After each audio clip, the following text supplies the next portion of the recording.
आप नामुकम्मल हैं और मैं आपसे बेहतर हूँ।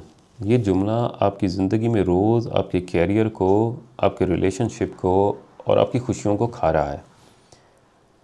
एक आदत, अगर मुझे कोई कहे कि ऐसी एक आदत, एक ऐसी ख़ुसूसियत जिसकी वजह से आपकी ज़िंदगी के अंदर आपका कैरियर, आपका ताल्लुक़ आपके रिश्तों में और मी एज़ अ फ़ादर अपने बच्चों के साथ, जिसकी वजह से मेरी ज़िंदगी में बहुत तब्दीली आई होगी, वो क्या है? वो ख़ास आदत ये है कि मैंने लोगों की गलतियों को ख़ुद ठीक करना छोड़ दिया। अब आपका ख़्याल होगा कि एक शख़्स है जो गलत कर रहा है और आप उसे बेहतर कर सकते हैं, तो आप उसको ठीक क्यों नहीं कर रहे या आप ख़ुद क्यों नहीं कर रहे? तो इसी पे बात करते हैं। पहले ले लें कैरियर की मिसाल, यानी कि आपका जो कैरियर है, यानी मेरे ज़िंदगी में मेरे कैरियर के अंदर बहुत सारे स्टूडेंट्स हैं, जो टीम है, कोई 20-25 और लोग हैं जो काम करते हैं। उसमें एक आसान सी मिसाल है कि हम रिसर्च आर्टिकल्स लिखते हैं किसी भी टॉपिक पे। वो रिसर्च आर्टिकल लिखने में मुझे कोई 2 से 3 हफ़्ते लगते हैं और मैं उसको बड़ी आसानी से कहीं पब्लिश कर सकता हूँ। इसके मुकाबले में जो स्टूडेंट हैं वो 6 से 8 महीने लेते हैं, कुछ 1 साल से भी ज़्यादा लेते हैं। एक वक्त के बाद मैंने समझ लिया कि ये मेरे स्टूडेंट्स जो हैं ना ये सीख सकते हैं, ना ही ये वैसा कर सकते हैं जैसा मैं उनसे चाहता हूँ। इससे बेहतर है कि मैं ख़ुद कर लूँ। जो इनके लिए मैं 6 से 8 महीने इंतज़ार करूँ, इससे बेहतर है मुझे 2 हफ़्ते लगेंगे, मैं ख़ुद कर लूँ और ये मैं ख़ुद करता रहा। यानी मैं ख़ुद लिखता था, अपने काम से भी खुश था और मुझे यकीन हो गया कि मेरे स्टूडेंट जो है ना सीख सकते हैं, ना मुझ जैसा बन सकते हैं। अब आप ले लें रिलेशनशिप की एग्ज़ाम्पल। आपका पार्टनर है, मैं आपके लिए मुख्तलिफ हो सकती है एग्ज़ाम्पल। यानी मैंने कहीं जाना है तो वहाँ मैं सोचता हूँ कि यहाँ पे पार्किंग थोड़ी सी मुश्किल है, ट्रैफिक का मसला है, बच्चों को पिक करना है, इस जगह पर जाना है। वाइफ़ को नहीं कहता, ख़ुद चला जाता हूँ, क्योंकि ये इस काम के अंदर उससे पार्किंग नहीं होगी, उससे मैनेज नहीं होगा। और ये मैं हर दिन फिर मैं ख़ुद करता हूँ। मैं वहाँ पे गाड़ी भी खुद लेके जाता हूँ, इसका वो वाला काम मैं ख़ुद कराता हूँ। इसी तरह डॉक्टर की अपॉइंटमेंट है, यहाँ तक कि वाइफ़ के डॉक्टर की अपॉइंटमेंट भी मैं ख़ुद लेता हूँ, क्योंकि मैं अच्छा बोल सकता हूँ, टाइम ले सकता हूँ। तो ये मैंने मान लिया कि मेरी वाइफ़ जो है ये काम सीख नहीं सकती और वैसा नहीं कर सकती जैसा मैं चाहता हूँ, और ये एबिलिटी उसमें मौजूद नहीं है। आपके लिए घर के अंदर बहुत सारे और काम हो सकते हैं। आपके अंदर घर के अंदर पानी की टंकी कब चलानी है, किस तरह चलती है, सोलर पे कन्वर्ट कैसे करते हैं। इसी तरह वॉशिंग मशीन के लिए कौन सा पानी का आपने टैप खोलना है, नहीं खोलना। ये काम आपने अपने पास रख लिए हैं क्योंकि आपने मान लिया है कि वाइफ़ ये काम नहीं सीख सकती और ये एबिलिटी उसमें मौजूद नहीं है। आप ही ये काम करेंगे क्योंकि आप उनसे बेहतर हैं। इसी तरह बच्चों के साथ करते हैं। आप बच्चों के साथ उनको 20-25 साल के एक्सपीरियंस का भी डिफरेंस है। आप उन्हें कहते हैं उन्हें बेडशीट भी सही रखनी नहीं आती, अपने किताबें भी सही रखनी नहीं आती, अपने लंच बॉक्स बॉटल्स को मैनेज करना भी नहीं आता। तो ये काम सारे आप ख़ुद कर रहे हैं या आपका पार्टनर कर रहा है। देखिए, किसी भी सिचुएशन में लीडर बनने के लिए आपको 2 ही ख़ुसूसियात चाहिए होती हैं। एक तो आपका आईक्यू होता है, दूसरा आपका इमोशनल इंटेलिजेंस होती है, जिसे ईक्यू कहते हैं। आईक्यू जो है, जिस तरह अगर मैं यूनिवर्सिटी में पढ़ा रहा हूँ तो मुझे एक बैचलर डिग्री चाहिए, मास्टर डिग्री चाहिए, पीएचडी डिग्री चाहिए, साथ में मेरे कुछ सर्टिफिकेट्स हैं। ये मेरा आईक्यू डिफ़ाइन कर लेते हैं कि मेरी इंटेलिजेंस किस तरह होगी। लेकिन अब अगर मैंने किसी टीम को लीड करना है, मेरे अंडर कोई 20-25 और लोग हैं जिनको मैंने मैनेज करना है, उसके लिए मेरा आईक्यू काफ़ी नहीं है। अब सिलेक्शन जो है वो मेरे इमोशनल इंटेलिजेंस पे होती है, ईक्यू पे होता है कि मैं अंडर प्रेशर सिचुएशन में कैसे मैनेज करता हूँ, मेरा रवैया कैसा है। और ये वक्त के साथ पता चलता है, लोग देखते हैं आपको कि आपने डिफरेंट सिचुएशंस के अंदर आपने मैच्योरिटी क्या दिखाई। एग्ज़ाम्पल ले लें, जिस तरह एक कैरियर है, एक फ़ौज है जिसके अंदर कोई जंग हो जाती है तो फ़ौजी आते हैं अपने लीडर के पास कि जंग हो गई है। इस सिचुएशन के अंदर अगर लीडर जो है ख़ुद पसीने में शराबूर हो जाए और ख़ुद टेबल के ऊपर चढ़ के बैठ जाए और परेशान हो जाए कि क्या करना है, ये पैनिकनेस और ये जो मसाइल थे, ये तो आपकी फ़ौज को पता था। ये आपने सॉल्यूशन निकालना था। यानी कि आपके लिए जो इस पोजीशन का मकसद है वो मैच्योरिटी है, वो इमोशनल इंटेलिजेंस है कि आपने इस सिचुएशन में अंडर प्रेशर मैनेज कैसे करना है।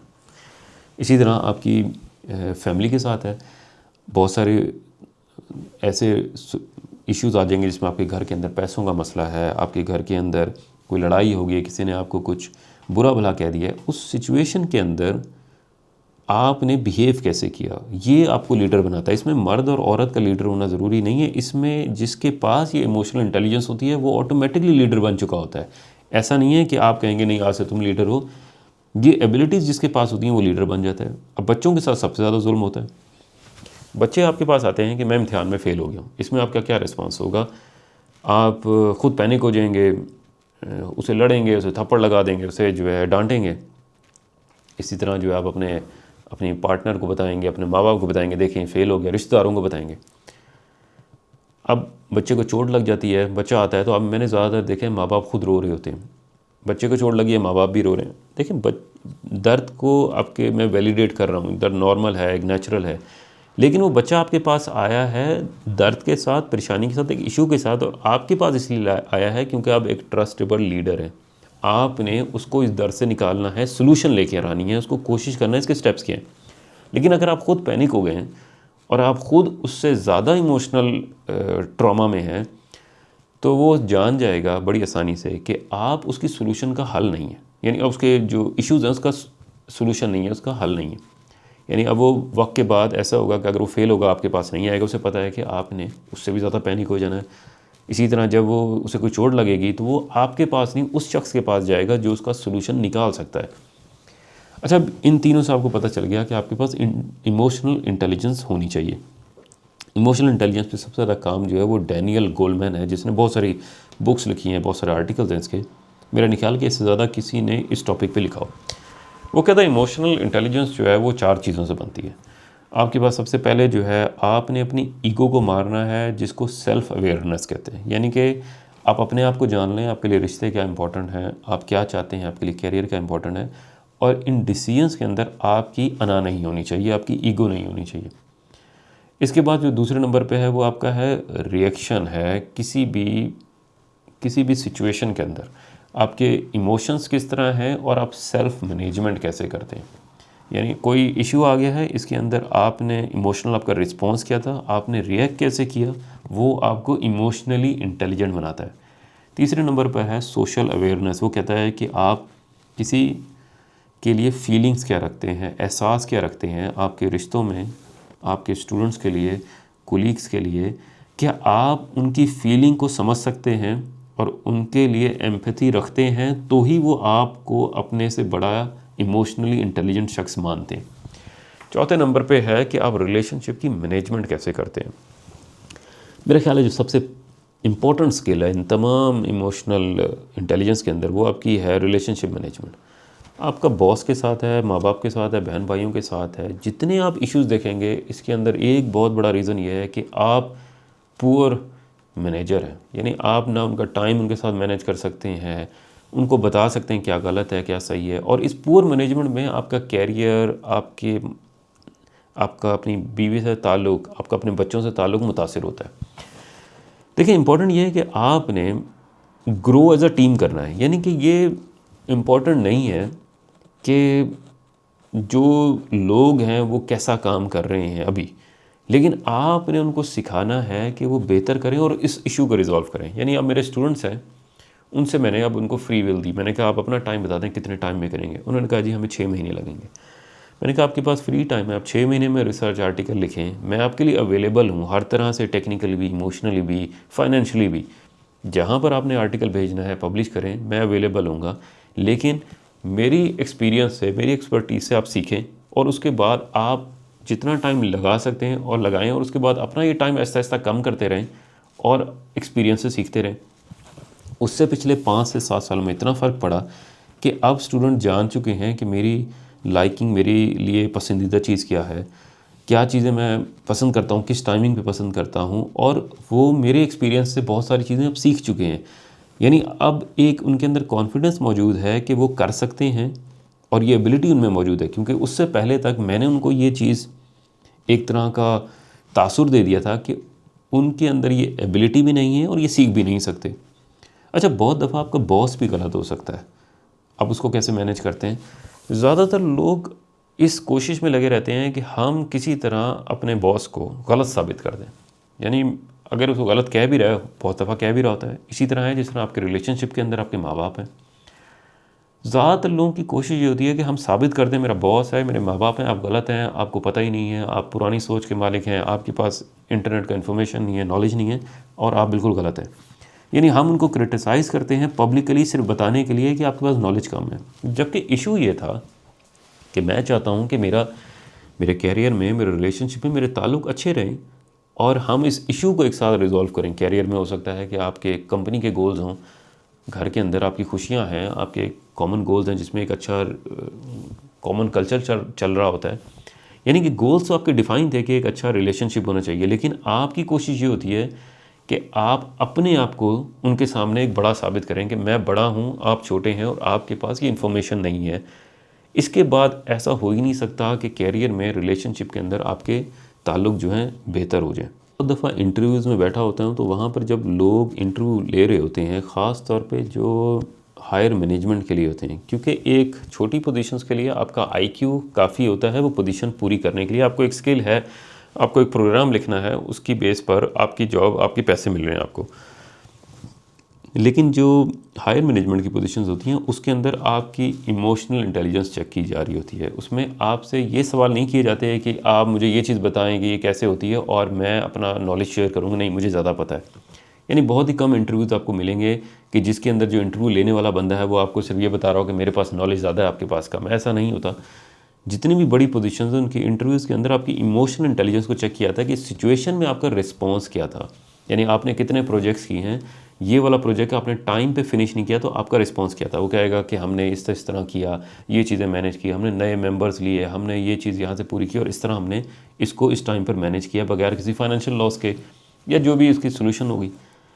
अब इस इंटरव्यूज़ के अंदर जब लोग कहना शुरू करते हैं, ये लोग, कि मेरी टीम अच्छी नहीं थी, मुझे जो है यहाँ पर मेरे टीम मेंबर छोड़ के चले गए, उन्होंने काम नहीं किया, और आप अपना जो बर्डन है, जो गलतियाँ हैं वो किसी और पे डाल रहे होते हैं, आप उसी टाइम इंटरव्यू से बाहर हो जाते हैं। यानी ये लीडर की क्वालिटी नहीं है कि वो अपने टीम मेंबर्स के ऊपर ब्लेम करता रहे।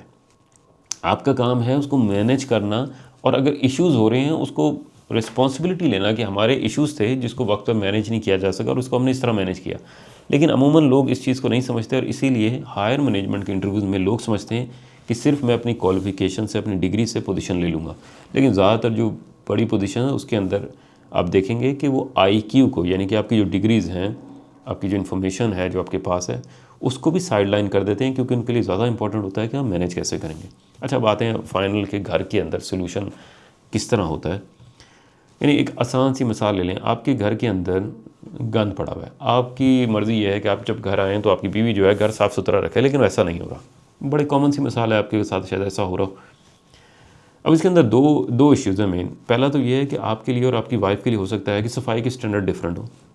बहुत पॉसिबल है, डिफरेंट कल्चर्स के अंदर, डिफरेंट ट्रेडिशन में, डिफरेंट इलाकों में डिफरेंट तरीके हैं और डिफरेंट चीज़ें समझी जाती हैं सफाई के स्टैंडर्ड के तौर पर। लेकिन इसकी मिसाल इसी तरह है कि मेरा एक दोस्त है जो इंटरव्यूज़ लेता है शेफ़्स के, जो लोग शेफ़ बन रहे होते हैं ये किचन वगैरह में और रेस्टोरेंट में काम करते हैं। तो कहता है कि जब हम इनका इंटरव्यू लेते हैं, ये खाना पका रहे होते हैं, हम देख रहे होते हैं, कहते हैं बहुत कम पोर्शन होता है उनकी सिलेक्शन का कि उन्होंने कितना लजीज खाना बनाया है। लेकिन मेरे ख्याल से था कि जो जितना अच्छा खाना बनाता है उसकी सिलेक्शन के चांसेस ज़्यादा होंगे। वो कहता है कि जो खाने बनाने वाली एबिलिटी है ये हम उनके अंदर डाल सकते हैं, वक्त के साथ उनको ट्रेनिंग देकर, उनको अच्छे शेफ़ की रेसिपीज़ बताकर हम ये चीज़ डाल सकते हैं। लेकिन जो हमारी ज़्यादा चेकिंग होती है वो इस चीज़ पर होती है कि इनकी मैनेजमेंट स्किल्स कैसी हैं। कहता है कि एक शेफ़ जब खाना बना रहा होता है कि वो अपने आस्तीनों को किस तरह साफ़ सुथरा रखता है, अपनी टेबल को कितना साफ़ रखता है, हर चीज़ को बनाने के बाद वापस रखता है या नहीं रखता, नमक को, मिर्चों को, और जब वो अपनी किसी चीज़ को टेस्ट करता है उस चम्मच को दोबारा यूज़ तो नहीं करता, उसको उसने फेंकना है, अपनी टेबल को किसी चीज़ को मिक्स तो नहीं करता चीज़ों को। कहता है ये वो स्किल हैं जो अगर आप किसी के ऊपर कंट्रोल रखेंगे, देखते रहेंगे, तो हो सकता है कि वक्ती तौर पर वो आपके कंट्रोल की वजह से, डर की वजह से वो चीज़ें मैनेज कर रहा हो। लेकिन जैसे ही उनको फ्री विल मिलेगी तो वो अपनी नेचुरल हैबिटेट पे आ जाते हैं और उनको उस तरह करने में ही अच्छा लगता है। तो ये चीज़ कहता है कि हम किसी के अंदर डालना बहुत ही मुश्किल काम होता है, तो हम अपनी सिलेक्शन में इस तरह के लोगों को बाहर कर देते हैं। चाहे वो खाना सबसे लजीज बना रहे हों, लेकिन अगर उनकी अपनी टेबल मैनेजमेंट अच्छी नहीं है तो उनको हम बाहर कर देते हैं। इसी तरह घर के अंदर होता है कि हो सकता है कि आप दोनों के स्टैंडर्ड बड़े मुख्तलिफ हैं और उसको सिखाना बहुत मुश्किल काम है। लेकिन 90% लोगों के अंदर जो घर के अंदर मेसीनेस है वो आप दोनों की पुअर मैनेजमेंट की वजह से है। वो किस तरह बताता हूँ। यानी आपके बच्चे थे, अब आपके बच्चे हैं, घर में 4 बच्चे हैं, आपने उनको बता दिया कि ना वो बेडशीट सही कर सकते हैं, ना वो कपड़े सही अपने रख सकते हैं, ना अपना बैग मैनेज कर सकते हैं, ना वो अपनी खाने पीने की चीज़ें वापस किचन में रख सकते हैं। ये काम उनको ना आता है, ना वो सीख सकते हैं, और ये काम आप और आपका जो पार्टनर है वो कर रहे हैं। अब वक्त के साथ बच्चों ने भी इस काम सीख लिया है कि ये काम जो है माँ बाप कर रहे हैं, हम क्यों करें। यानी ये एबिलिटी जो आपने बच्चों को देनी थी, ये रिस्पॉन्सिबिलिटी देनी थी कि आप अपने बिस्तरे को सही तरह रखें, अपने कपड़ों को असल जगह पे पैक करें, अपना बैग पैक करें, अपने स्कूल के कपड़े रखें, अपने खाने की चीज़ों को वापस रखें। यानी ये अगर मैनेजमेंट ही खाली आपके जो अंडर टीम मेंबर हैं, आपके फैमिली मेंबर है, कर रहे हों, 80% जो घर के अंदर मेसीनेस है वो ख़त्म हो जाए। अब जो बच्चे बहुत छोटे हैं उनकी रिस्पॉन्सिबिलिटी आप बड़े बहन भाइयों को दे सकते हैं, अगर नहीं है तो आप ख़ुद बहुत सारी चीज़ों को आपस में मैनेज कर सकते हैं कि कोई खाना या कपड़े मैनेज कर रहा है तो बाकी जो दूसरा शख्स है वो घर के अंदर बाकी चीज़ों को मैनेज कर लेता है। लेकिन ये आप दोनों की पूर मैनेजमेंट है जिसके अंदर आपने रिस्पॉन्सिबिलिटीज़ सही तरीके से अपने बच्चों को नहीं दी, और अब आपको लगता है कि एक शख्स जो है वो इस तमाम चीज़ों को मैनेज नहीं कर रहा। यानी ये तमाम जो इश्यूज़ हैं आपके कैरियर में, आपके बच्चों के साथ ताल्लुक़ में और आपके पार्टनर के साथ ताल्लुक़ में, अगर आप उनको ख़ुद जायज़ा लें तो आपको अंदाज़ा होगा कि ज़्यादातर आपकी अपनी पुअर मैनेजमेंट है। यानी आपकी अपनी इमोशनल मैनेजमेंट बहुत पुअर थी, स्किल्स बहुत पुअर थी, जिसकी वजह से ये इश्यूज़ है। कैरियर में भी देखेंगे सिमिलर जो रिस्पॉन्स है वो आपका रिलेशनशिप में भी आ रहा होगा, दोस्तों में भी आ रहा होगा। इसी तरह दोस्त आपका फ़ायदा भी उठा रहे होंगे, रिश्तेदार भी फ़ायदा उठा रहे होंगे, लेकिन कहीं ना कहीं आपकी अपनी एक बहुत बड़ी गलती है, खामी है, जिसको आपने इम्प्रूव नहीं किया। करना क्या है कि आपने इमोशनल इंटेलिजेंस के ऊपर कोई किताबें पढ़ लें, कोई लिटरेचर देख लें, क्या क्या स्किल्स इम्प्रूव कर सकते हैं। सबसे टॉप ऑफ द लिस्ट अपने गोल्स डिफ़ाइन कर लें। आपके लिए इम्पोर्टेंट क्या है। आपके लिए नौकरी आपको पसंद है, ये इम्पोर्टेंट है। आपके लिए ये रिश्ता इम्पोर्टेंट है, माँ बाप, बहन भाई, रिश्तेदार, बच्चे।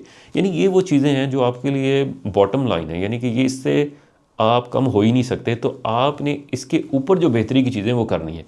लेकिन अमूमन लोग इसी पर रिएक्ट करते रहते हैं कि मेरा बॉस, मेरी बीवी, मेरे बच्चे। आप लड़ाई जो है वो गलत जगह लड़ रहे होते हैं। यानी आपने जो लड़ाई लड़नी है वो अच्छी लाइफ के लिए है कि सिचुएशन किस तरह बेहतर हो, हम दोनों कौन से गोल शेयर करें कि हमारी ज़िंदगी में बेहतर आए, कैरियर में बेहतर आए, मेरी सैलरी में बेहतर आए।